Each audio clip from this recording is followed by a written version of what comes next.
अभी इसका इलाज क्या है? अगर फाइब्रॉइड छोटा साइज़ का है और आपको ज़्यादा प्रॉब्लम नहीं हो रही है, सब कुछ नॉर्मल चल रहा है, तो ज़्यादा परेशान होने की ज़रूरत नहीं है। नॉर्मल मेडिकेशन और डेली रूटीन टेक केयर से इससे अपने आप को क्योर किया जा सकता है। लेकिन जैसे मेरा यूज़ है, मेरा जो फाइब्रॉइड है, मैंने बताया कि मेरा जो फाइब्रॉइड है वो इतना बड़ा है कि वो यूट्रस से बाहर आ गया है। इस वजह से मेरे यूट्रस का जो भी साइज़ है वो भी थोड़ा बल्की हो गया है और मेरा पेट बाहर की तरफ बहुत निकला हुआ दिखता है। मुझे बहुत क्रैम्प्स पड़ते हैं, मुझे बैक पेन होता है, मेरा लोअर बॉडी बहुत हैवी रहता है, मुझे एसिडिटी बहुत होती है। तो इस केस में डॉक्टर ने मुझे 2-3 चीज़ें सजेस्ट करी थी।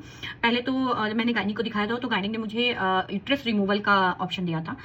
फिर मैंने इस पे थोड़ा और जानने की कोशिश करी। तो इसको ना, इसके अगर आपका साइज़ बहुत बड़ा है तो डॉक्टर 3 तरीके से फाइब्रॉइड रिमूवल का प्रोसीजर है। पहला, जिसमें अगर जैसे कि अभी मैंने बताया कि अगर जो लड़कियां हैं और जिनकी फैमिली अभी कंप्लीट नहीं हुई है, जो टीनेजर हैं, उस केस में क्या होता है, डॉक्टर ना सिर्फ फाइब्रॉइड को रिमूव करता है। एक उसको मतलब उस टर्म में आपका जो यूट्रस है वो ऐसे के वैसे रहता है, सिर्फ फाइब्रॉइड रिमूव कर दिया जाता है।